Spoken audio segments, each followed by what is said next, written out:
देखिए आज हम स्टार्ट करते हैं यूनिट नंबर 4। ये यूनिट नंबर सेकंड से कनेक्टेड है। यूनिट नंबर सेकंड वही थी the exact solution of Navier-Stokes equation, और ये भी वही है the exact solution of Navier-Stokes equation. But जो यूनिट नंबर सेकंड थी उसमें आपके था वेलोसिटी डिस्ट्रीब्यूशन, और यहाँ पे जो आपके है वो है टेम्परेचर डिस्ट्रीब्यूशन। टेम्परेचर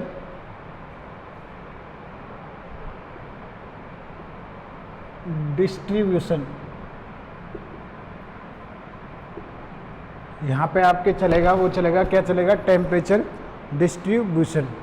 ठीक है, तो इसमें कुछ वही जैसे मैंने पहले आपको विस्कस फोर्स हुआ, इनकम्प्रेसिबल फ्लूइड हुआ, स्टेडी फ्लो हुआ, इनकी बेसिक फंडामेंटल डेफिनेशंस बताई थी जो टर्मोलॉजी अपने काम आती है। इसी प्रकार यहाँ पे भी कुछ टर्मोलॉजी है वो काम आती है। तो सबसे पहले आती है heat capacity. Heat capacity, heat capacity, तो the amount of heat, heat capacity क्या होती है, the amount of heat which required to unit change in the temperature. The amount of heat which required unit change in the temperature is called heat capacity. The amount of heat, the amount of heat which required, the amount of heat which required to unit change, required to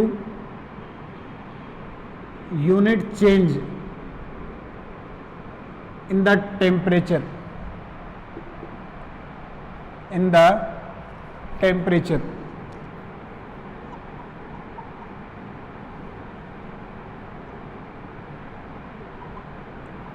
is called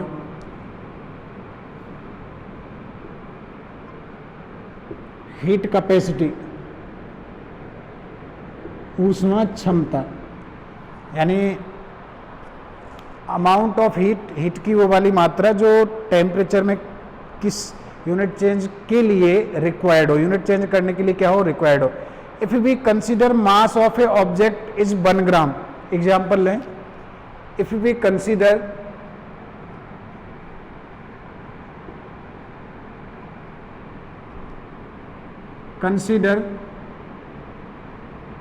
mass of object is 1 gram. एक mass ले रहे हैं object का और वो कितना ले रहे हैं, 1 ग्राम ले रहे हैं। ठीक है, then this is said to be specify heat, then it's said to be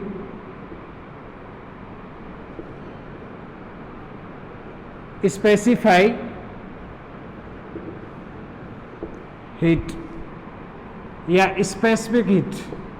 specific heat भी कह सकते हैं, स्पेसिफिक हीट भी कह सकते हैं। अगर जो ऑब्जेक्ट है उसका मास अगर अपन 1 ग्राम ले लेते हैं, जो भी ऑब्जेक्ट है आपका जहाँ पे टेम्परेचर अपन चेंज कर रहे हैं, उसका यूनिट चेंज कर रहे हैं, वो 1 ग्राम ले लेते हैं, then this terminology heat capacity is called specify heat या स्पेसिफिक हीट। ठीक है, यहाँ पे कुछ सिंबल्स होते हैं Cb और Cp।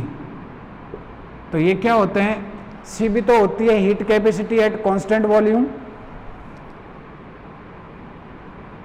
Heat capacity at constant volume,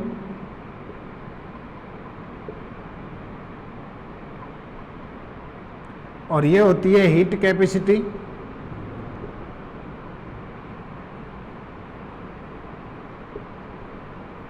at constant pressure.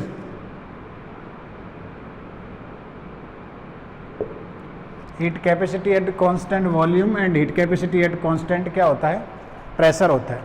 ठीक है, इसके बाद नई टर्मोलॉजी आती है, एक यहाँ पे Q होगा, Q amount of heat, amount of heat Q के बाद नेक्स्ट आपके सिंबल होगा यहाँ पे के, नेक्स्ट सिंबल भी होगा के, और के क्या होती है? Thermal conductivity.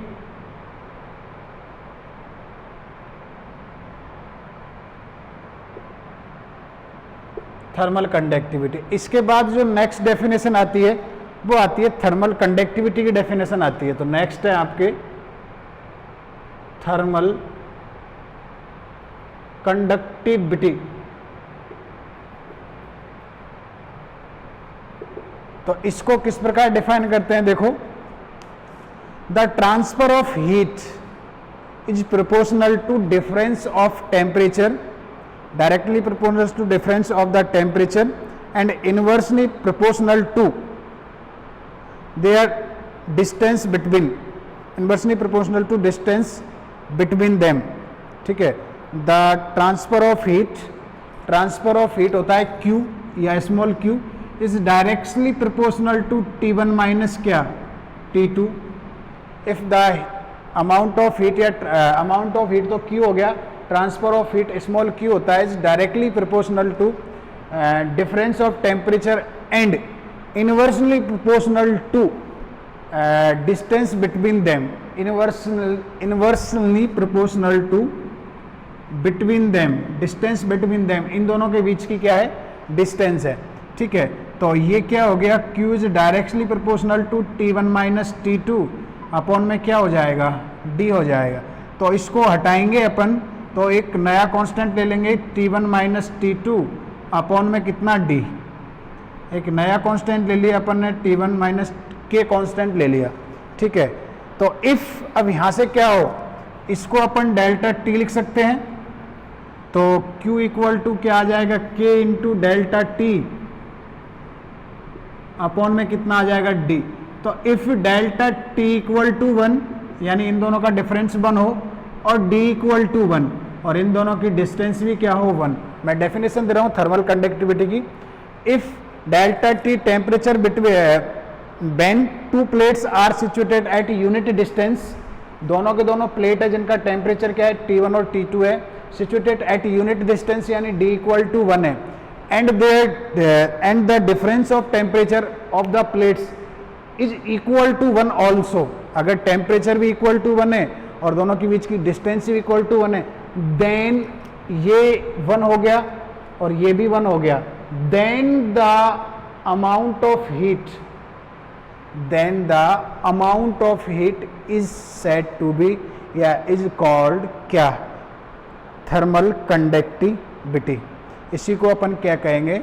थर्मल कंडक्टिविटी कहते हैं। तो क्या लिया? पहले दो प्लेट्स, फिर उनके टेम्परेचर के प्रोपोर्शनल है अमाउंट ऑफ हीट, जो प्लेट से एक दूसरे से इधर से उधर होता है, और उनके डिस्टेंस के इनवर्सली प्रोपोर्शनल है। तो ये आ गया के लिया। अब इनकी वैल्यू के दोनों प्लेट्स का जो टेम्परेचर का डिफरेंस है वो भी 1 हो और दोनों सिचुएटेड एट यूनिट डिस्टेंस, दोनों के दोनों कहाँ पे रखी हो? यूनिट डिस्टेंस पे रखी हो। तो the amount of heat is said to be क्या कहलाएगा? आपके थर्मल कंडक्टिविटी। तो देखो इसकी डेफिनेशन क्या लिखते हैं?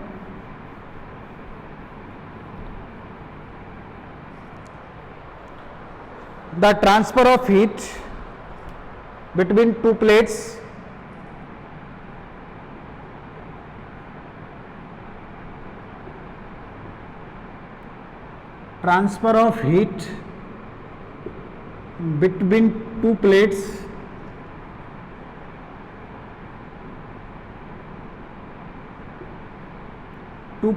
is directly proportional to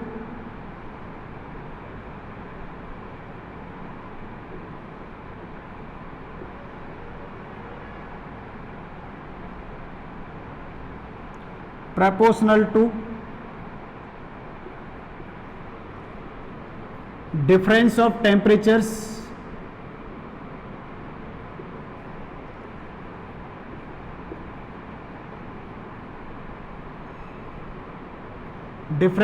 temperatures and inversely proportional to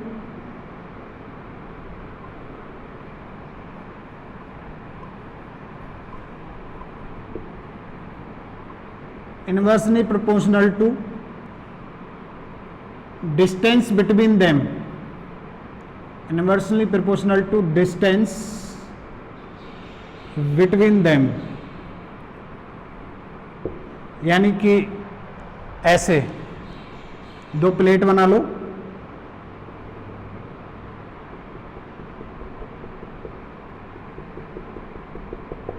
एक प्लेट है जिसका टेम्परेचर T1 है, एक प्लेट है जिसका टेम्परेचर T2 है, और दोनों कितनी डिस्टेंस पर है, d डिस्टेंस पर है, ठीक है। तो the temperature transfer of heat between two plates, transfer of heat Q between two plates is directly proportional to difference of temperature and inversely proportional to distance between them, that is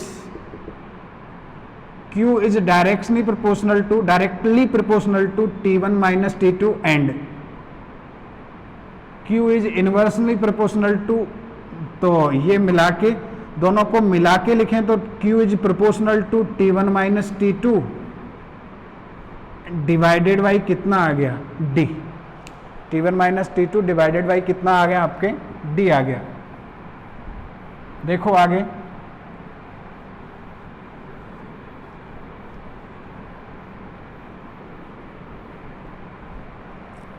अब यहां से प्रेपोर्शनल sign हटाएंगे तो एक constant आएगा, और उस constant का नाम दे रहे हैं हम K, T1 minus T2 upon में कितना, D। अब इसको आप हम लिख रहे हैं Q equal to K delta T upon D, ठीक है, where delta T equal to है डिफरेंस ऑफ टेम्परेचर, ठीक है, ये आ गया। अब देखो यहां पे, if delta T equal to 1 and D equal to भी कितना हो, 1, if delta T equal to 1, difference of temperature between plates ये भी 1 हो, एंड डिस्टेंस बिटवीन प्लेट्स ये भी 1 हो, तो ये 1 हो गया, ये 1 हो गया, तो आपके क्या बचेगा, Q इक्वल टू क्या बचेगा, K। तो यहां से अब थर्मल कंडक्टिविटी की डेफिनेशन आती है क्या, if the temperature between two plates is 1, difference of temperature between two plates is 1 and the difference between distance between two plates is also 1, then the transfer of heat is said to be thermal conductivity, ठीक है। तो that is if plates are situated at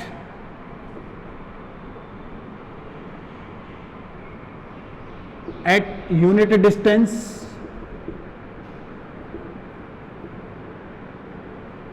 and difference of temperature, and the difference of temperature भी क्या होना चाहिए, unit, also be unity, and the difference of temperature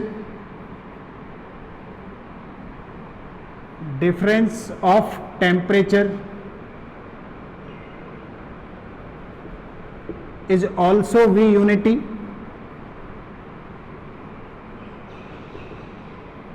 also भी क्या हो, unity, then the heat transfer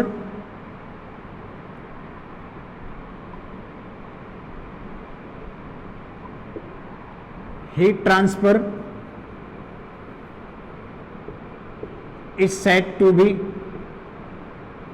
thermal conductivity,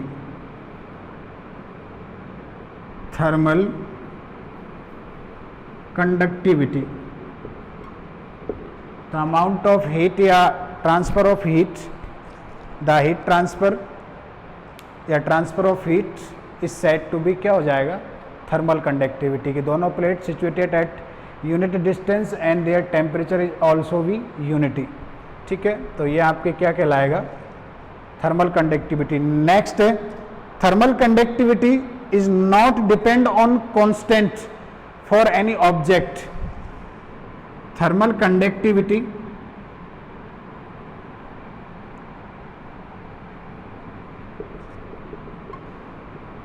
is not depend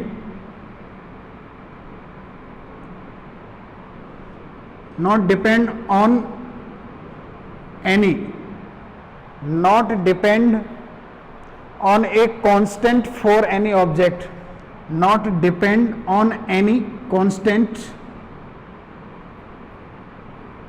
a constant for any object, not depend on a constant for any object.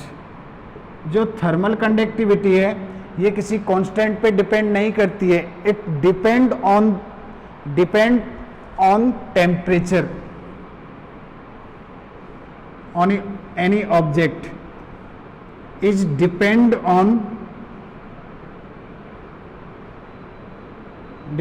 On the temperature.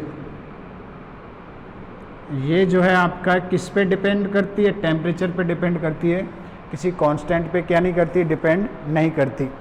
या it is ऐसे लिख दो, is ना लगाओ तो सेंटेंस क्लियर हो जाएगा। It is depend on the temperature, thermal conductivity temperature पे डिपेंड करती है, कांस्टेंट पे डिपेंड नहीं करती।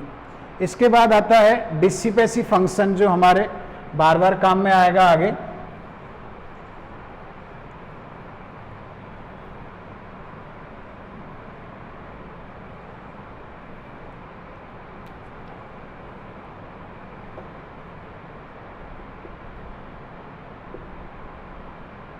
डिसिपेशन फंक्शन,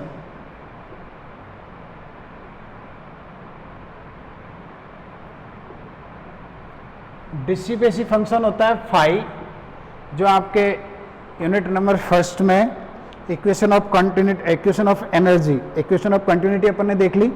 एक लास्ट इक्वेशन बची थी इक्वेशन ऑफ एनर्जी, उसमें ये वाला काम में लिया जाता है। तो इसकी डेफिनेशन क्या होती है डिसिपेसिव फंक्शन की? The heat generating due to fractional force, the heat generating due to fractional force is said to be क्या? is said to be dissipative function. The heat, इसकी डेफिनेशन होती है the heat generating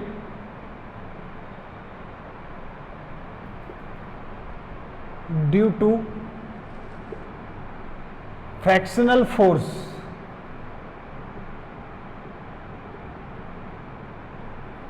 fractional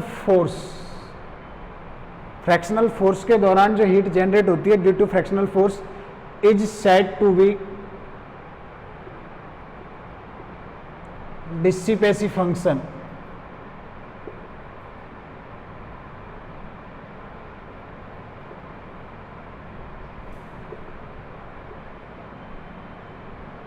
डिसिपेसिव function और and it is denoted bye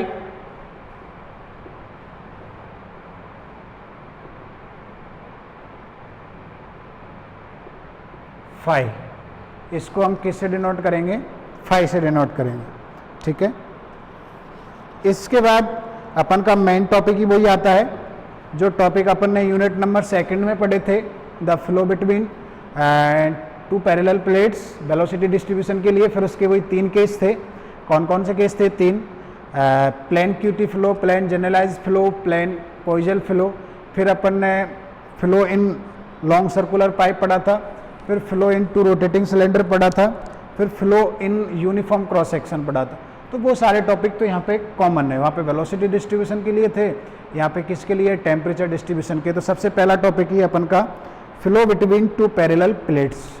यहाँ पे सिर्फ temperature distribution है, velocity नहीं। फ्लो बिटवीन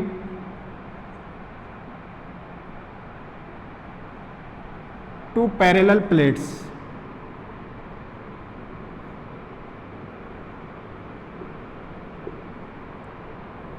तो वही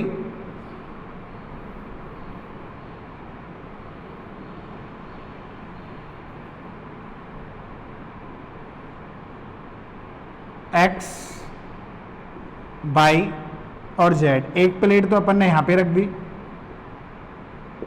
और एक प्लेट यहाँ पे रख दी, एट फाइनाइट डिस्टेंस h, या फिर क्या लेंगे d, h ही लेते हैं अपन तो h ले लेते हैं, और इनके बीच में क्या हो रहा है, आपके फ्लो हो रहा है।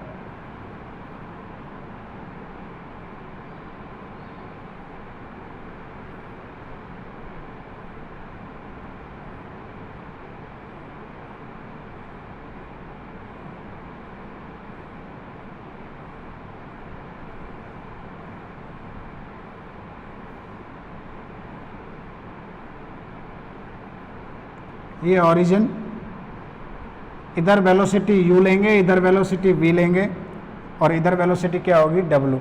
तो वही अपन के लेट अस कंसीडर, जैसे वहाँ पे लिया था, let us consider a viscous incompressible steady flow, let us consider a viscous incompressible steady flow between two parallel plates, between two parallel plates situated at finite distance apart, situated at finite distance apart, कितनी distance पर रखी हुई है, finite distance पर रखी हुई है। Absence of body forces, suppose that absence of body forces, plates are parallel to x axis and flow along x axis, parallel to plates तो पैरेलल एक्स एक्सिस के, flow along x axis also and flow on the x y plane. कौन से plane में हो रहा है, x y plane में। अब एब्सेंस ऑफ बॉडी फोर्स, तो एब्सेंस ऑफ बॉडी फोर्स अपन क्या क्या लेते आए, एफ एक्स, एफ वाई और F z equal to 0। Due the nature of flow suggest that the only non zero velocity component, flow कौन सी डायरेक्शन में हो रहा है, एक्स डायरेक्शन में, तो u नॉट इक्वल टू 0 होगा, बाकी जो ये b और w है बोथ आर क्या होंगे 0, ठीक है। VW इनकम्प्रेसिबल फ्लूइड के लिए rho as a constant due to steady flow, तो स्टडी फ्लो के लिए आपके क्या होता है, डेल अपॉन डेल टी का जो टर्मोलॉजी होगी उसकी वैल्यू हमेशा क्या होगी 0, ठीक है। तो देखिए अपन कैसे क्या क्या लिखते हैं, लेट अस कंसीडर, बस यहाँ पे ये होगा जो वेलोसिटी डिस्ट्रीब्यूशन अपन ने वहाँ पे जो लिया था वो डायरेक्टली यहाँ पे काम में लिया जाएगा। ऐसे नहीं कि वेलोसिटी निकालो फिर टेम्परेचर, क्योंकि यहाँ पे टेम्परेचर डिस्ट्रीब्यूशन है, तो वहाँ से वेलोसिटी जिस की पढ़ रहे हैं अपन उसकी वैल्यू वहाँ से निकालेंगे और यहाँ रखेंगे डायरेक्टली, और उसको टेम्परेचर डिस्ट्रीब्यूशन में अपन क्या कर देंगे, कन्वर्ट, फिर टेम्परेचर निकालेंगे, टेम्परेचर मीन निकालेंगे, टेम्परेचर मैक्सिमम निकालेंगे, जो भी जो पूछेगा अपन से वो अपन यहाँ पे निकालते जाएंगे। तो let us consider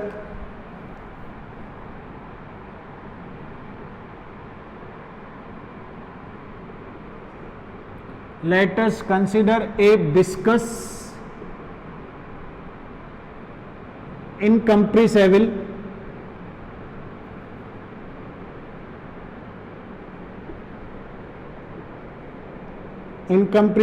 steady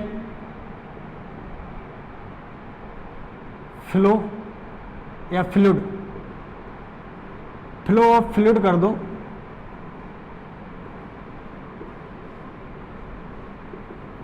between two parallel plates, between two parallel plates situated at finite distance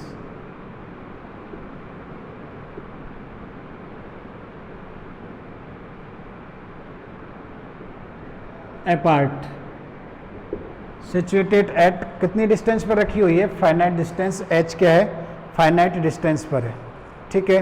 absence of body force the axes of plates along, किसके अलोंग ले रहे हैं, एक्स एक्सेज के, the absence of body force, in the absence of body force, in the absence of body force, body forces,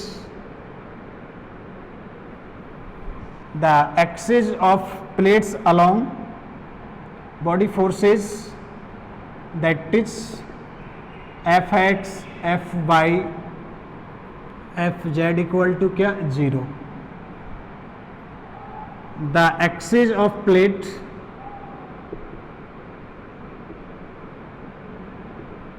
along x axis,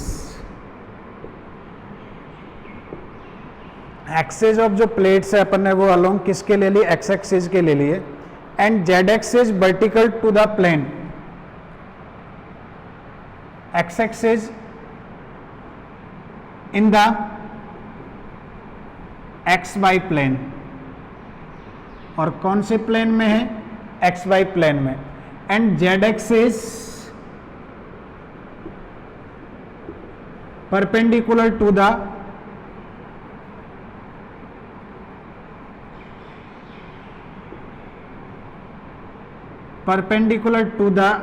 plane, जो ये plane है जिसमें flow हो रहा है उसके परपेंडिकुलर है जेड एक्सिस इधर बाहर की तरफ। If small u, small v, small डब्ल्यू are the component of velocity,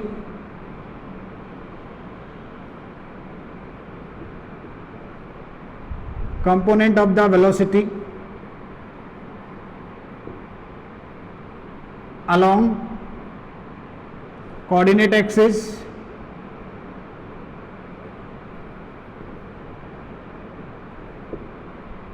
OX,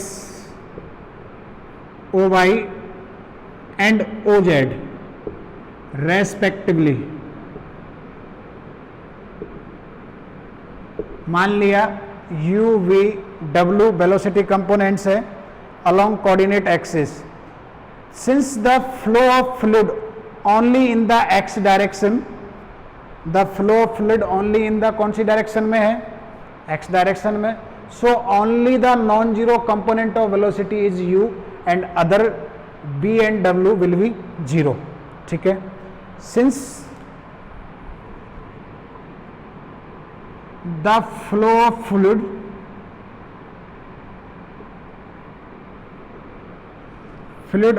along x axis, so the only non-zero component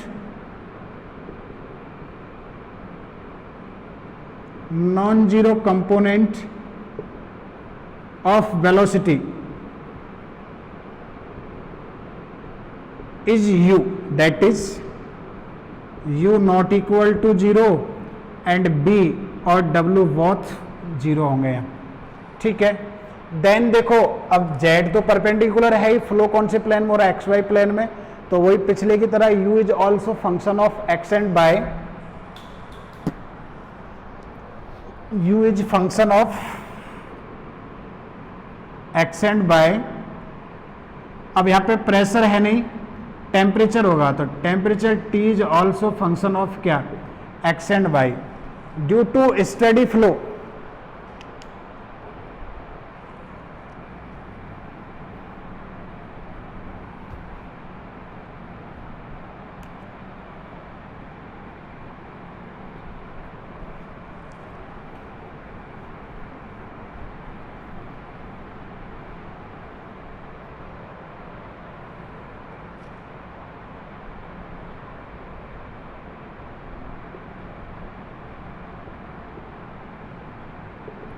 del upon del T की वैल्यू क्या होगी, 0, due to symmetry.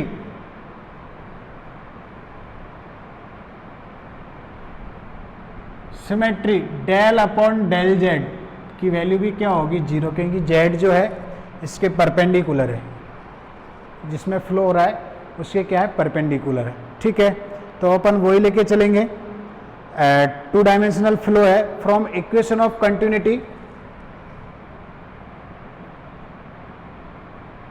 from equation of continuity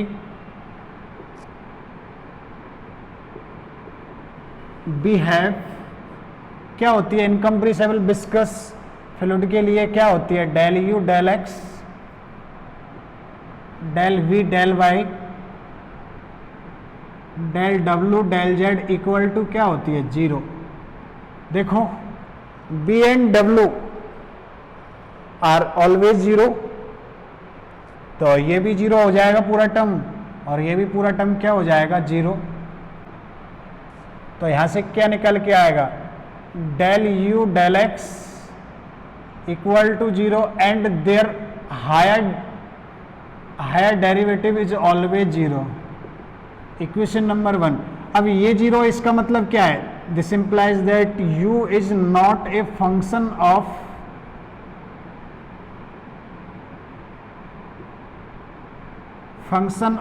x, that is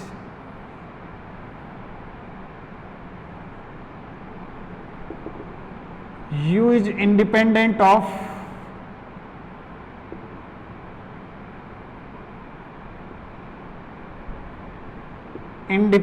of x, then u is function of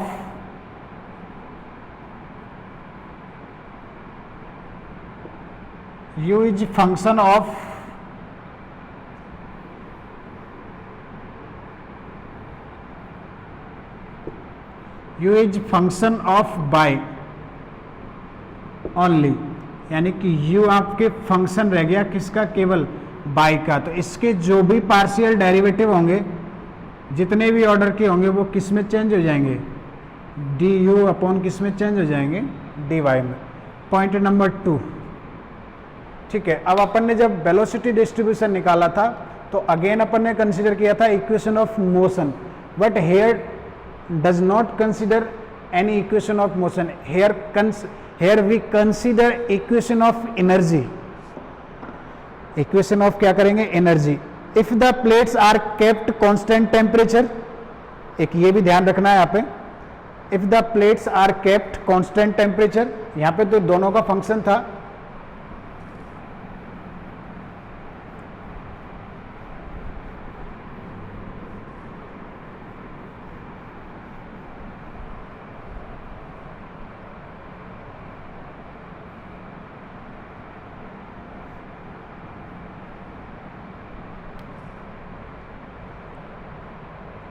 if the plates are kept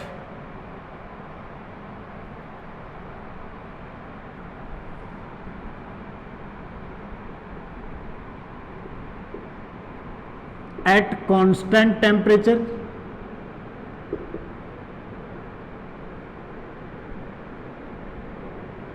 that is constant temperature, then del t upon del x, क्योंकि flow x direction में हो रहा है तो इसके respect में constant temperature है, तो एक्स के रेस्पेक्ट में जो टी है उसकी वैल्यू भी क्या होगी? आपके del t upon del x की वैल्यू भी क्या होगी? 0। दिस इंप्लाइज दैट, यहाँ से क्या निकल के आ रहा है कि T is not a function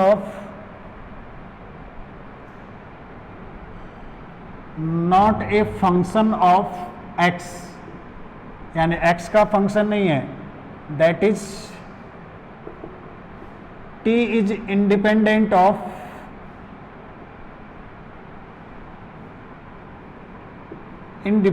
of x। अगर x का फंक्शन नहीं है तो फिर किसका फंक्शन होगा?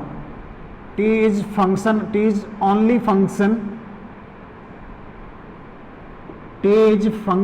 of y only, यानी कि इसको आप कैसे लिखोगे फिर? t equal to t of y, then जो भी पार्शियल डेरिवेटिव होंगे del t upon del y, वो भी किस में चेंज हो जाएंगे? डी टी अपॉन किस में चेंज हो जाएंगे? टी वाई में। इक्वेशन नंबर 3, क्योंकि टेम्परेचर यहाँ पे क्या है? कांस्टेंट है, तो del t upon del x की वैल्यू क्या होगी? 0 होगी, ठीक है। Now from equation of continuity we have, sorry, equation of energy we have, now from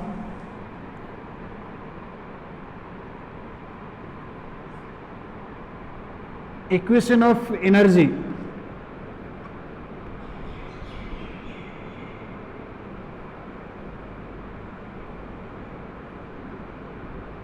we have, तो ये क्या होती है? रो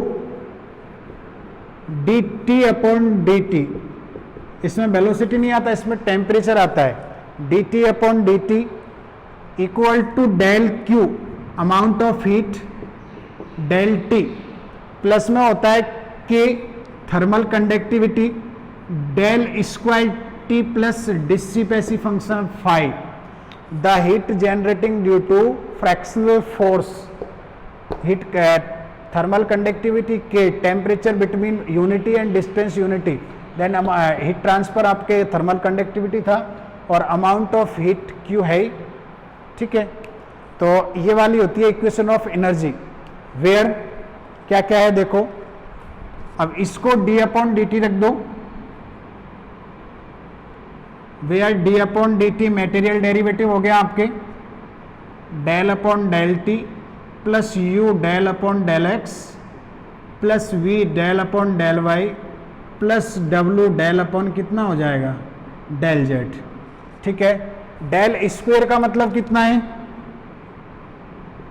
डेल स्क्वायर का मतलब है del 2/del x square, del 2/del y square और del 2/del z स्क्वायर।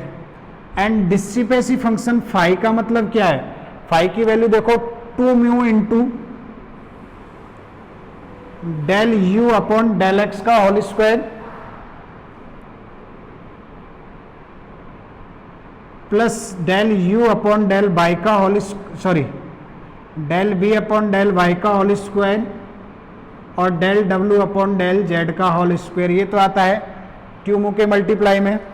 और लास्ट में एक टर्म और आती है म्यू इंटू, ये आता है आपके del v/del x plus del u/del y का whole square plus del w/del y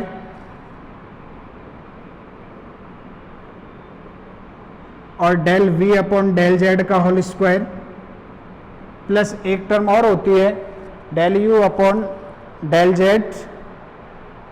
और del w/del x, del u/del z और del w/del x का होल स्क्वायर।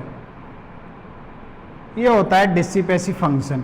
इन सब की वैल्यूज अपन रख दें इसमें।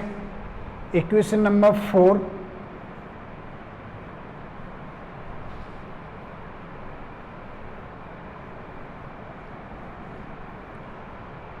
putting above these terminology,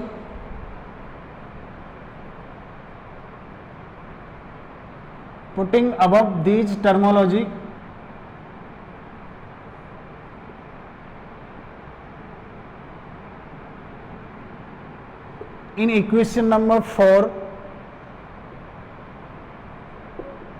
we get, रख दीजिए भाई, तो रो इंटू क्या बन जाएगा del t/del t, capital T upon u del t/del x, v del t/del y, w del t upon क्या del z, इक्वल टू में आपके पास क्या है del q/del t plus k into del t/del x square, del 2t/del y square, del 2t/del z square, ये वाला है, plus डिसिपेसी function phi, तो phi की वैल्यू रखो plus 2 mu into del u/del x का स्क्वायर, del v/del y का square और del w/del z का square plus mu into del v/del x का square, sorry del v/del x, del u/del y का square plus del w/del y plus del v upon del z का square, और last one बच रहा है आपके del u upon del z plus del w upon del x का square. तो ये अपन ने सारी की सारी वैल्यूज रख दी। अब कौन कौन तो जीरो हो रहा है और कौन कौन जीरो नहीं हो रहा है, तो वो देख लीजिए कौन कौन। देखो due to steady flow del/del t की वैल्यू जीरो थी, तो ये टर्मोलॉजी भी जीरो और ये टर्मोलॉजी भी क्या होगी आपके, ये टर्म भी जीरो। आपके del t/del x का वैल्यू जीरो था क्योंकि pressure the plates are kept at constant temperature, तो ये वाली वैल्यू भी जीरो होगी। v वेलोसिटी v जीरो था और वेलोसिटी w जीरो था, यानी whole LHS equal to zero. इसका सिंगल डेरिवेटिव जीरो था, तो टेम्परेचर का डबल डेरिवेटिव v क्या होगा, आपके हायर डेरिवेटिव्स भी क्या होंगे, जीरो। तो ये आपके जीरो हो गया। z के रेस्पेक्ट में, ड्यू टू सिमेट्री z के रेस्पेक्ट में कोई भी डेरिवेटिव आपके जीरो है, पहले ले चुके हैं क्योंकि z फ्लो के परपेंडिकुलर है, ठीक है। u is not a function of y, ये भी पहले अपन ले चुके हैं। v इज फंक्शन b की वैल्यू जीरो वेलोसिटी और w की वैल्यू भी जीरो वेलोसिटी, ठीक है। v ऑलरेडी जीरो, तो ये जीरो, u है, w ऑलरेडी जीरो और z के रेस्पेक्ट में डेरिवेटिव जीरो यानी v भी जीरो है, z के रेस्पेक्ट में अगेन डेरिवेटिव जीरो और w खुद जीरो है। तो क्या क्या बच रहा है देखो,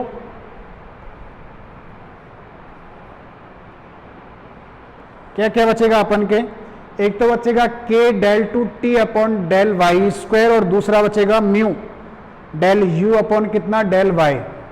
पूरा तो LHS जीरो हो गया, k के मल्टीप्लाई में तो बच रहा है ये वाली टर्म,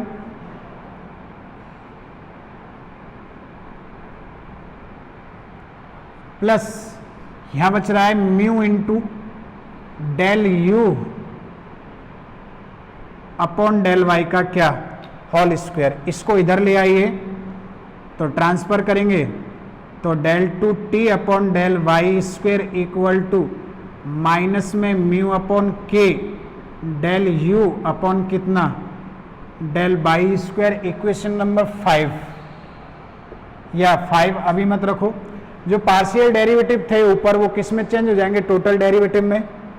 तो पार्शियल डेरिवेटिव टोटल डेरिवेटिव में होंगे तो देखो क्या बनेगा, d two t upon d y square equal to minus में म्यू अपॉन के और डी यू अपॉन क्या, डी वाई का स्क्वायर। इक्वेशन नंबर 5 ये बन जाएगी। कौन कौन सी इक्वेशन यूज की है, तो from equation number 2 and 3 using by using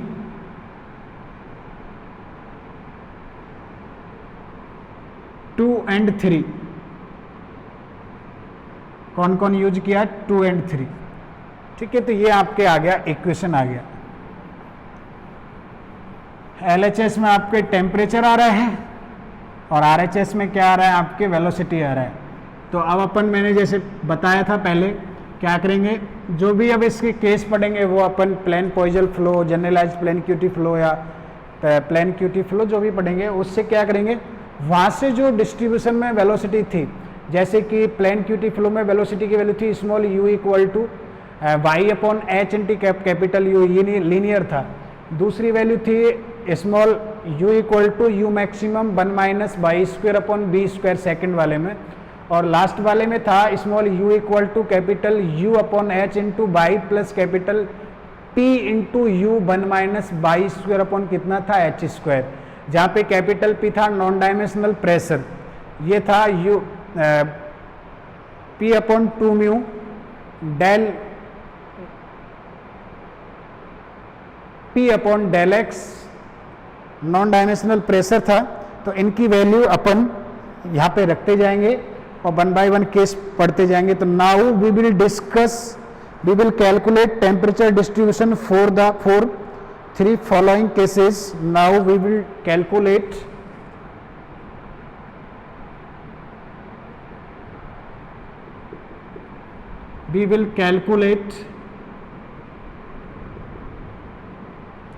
calculate temperature distribution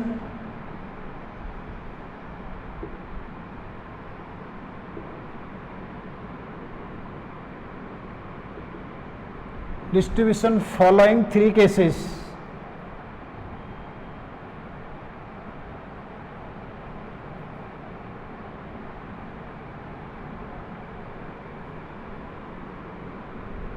वही 1 by 1, पहला प्लेन क्यूटी फ्लो,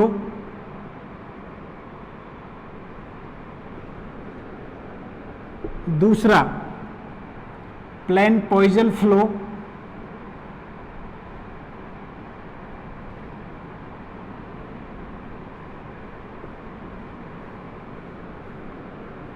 और तीसरा जनरलाइज्ड प्लेन क्यूटी फ्लो।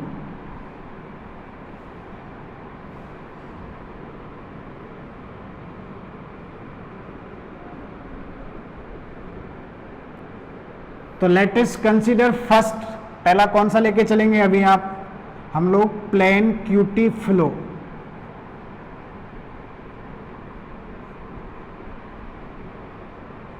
अब प्लेन क्यूटी फ्लो क्या होता है, मैंने उस दिन डेफिनेशन भी बताई थी। In the plane Couette flow क्या होता है बताओ? Flow between two parallel plates. Plane Couette flow की so called plane is called plane QT flow, in which one of plate at rest flow between two parallel plates, in which one of at rest and other one moving with constant velocity, and the pressure gradient taken to be 0 in the plane QT flow। तो plane QT flow एक बार diagram मैं बना देता हूँ, वापस देखो, आप लोगों को याद हो जाए। एक प्लेट तो एट रेस्ट था ये वाला, और ये वाला मूव करता है, वेलोसिटी के साथ मूव कर रहा था।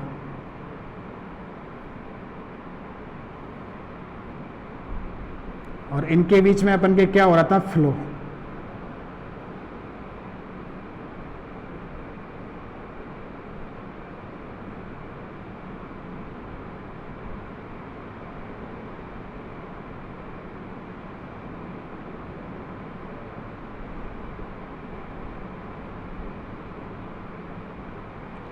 यहाँ पे u इक्वल टू 0 था और y इक्वल टू 0।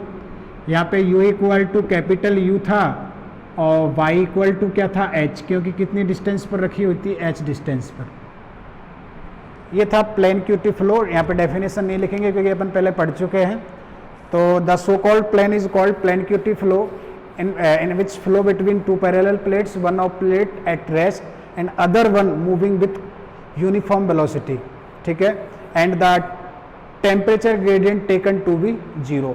और टेम्परेचर ग्रेडियंट था del P upon del X या D P upon D X, जो वो क्या लिया था? टेकन टू भी क्या लिया था? 0। तो अपन यहाँ पे निकालने के लिए अपन क्या करेंगे? In that case the velocity distribution is given by, क्या था वहाँ से? वेलोसिटी डिस्ट्रीब्यूशन से निकाल रहे हैं, अपन को याद है। In that case the velocity distribution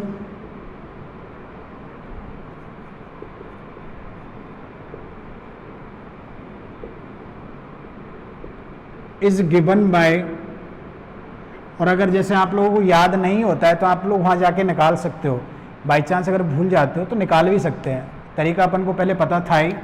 तो ये था small u equal to capital U upon h into y, equation number 6 या 1 डाल दो जो भी है।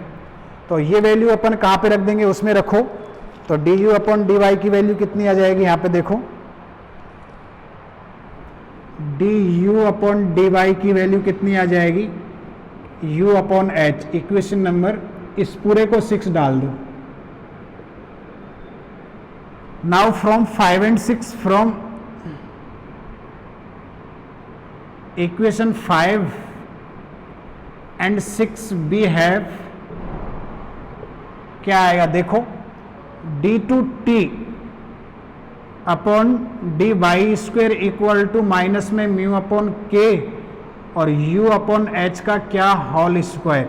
यानी कि ये बन जाएगा आपके d2t upon d y square minus में म्यू u स्क्वायर upon k into h square. ये वाली इक्वेशन बन जाएगी। अब इसको आप लोग आसानी से इंटीग्रल कर सकते हैं।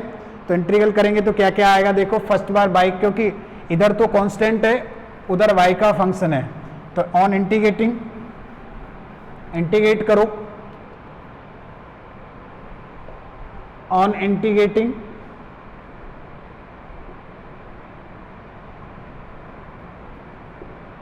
तो क्या आएगा? ये बन जाएगा dt upon d y minus में mu upon k u square upon h square dot y plus capital A, equation number 7। And again integrating,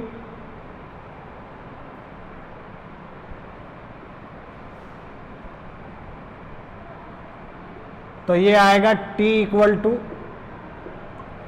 minus में mu upon k u square upon h square dot y square upon 2 A dot y plus B. Equation number 8 where, अब दो constant अलग दिख रहे हैं, capital A और capital V. Capital A and capital V are arbitrary constant to be determined by the boundary condition where capital A and capital V are arbitrary constant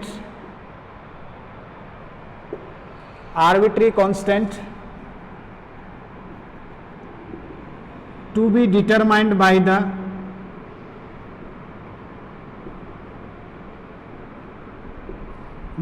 boundary condition.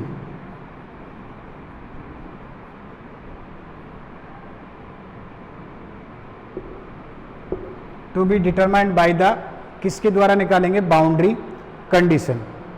ठीक है, to be determined by the किसके द्वारा निकालेंगे? Boundary condition.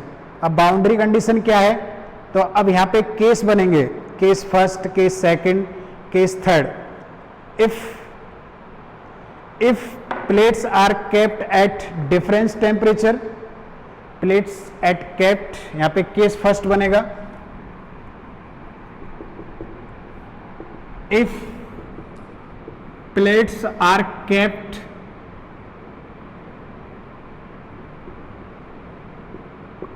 at different temperature,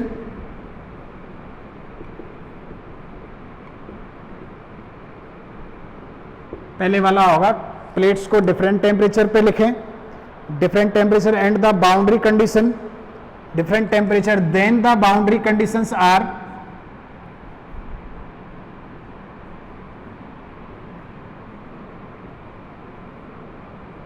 boundary condition will भी क्या होंगी? हाँ भाई, at Y equal to 0 temperature T equal to अपन ले लेते हैं T1, और at Y equal to H temperature T equal to ले लेते हैं T2, और T1 नॉट इक्वल टू क्या है? T2। T1 not equal to है आपके क्या है? T2।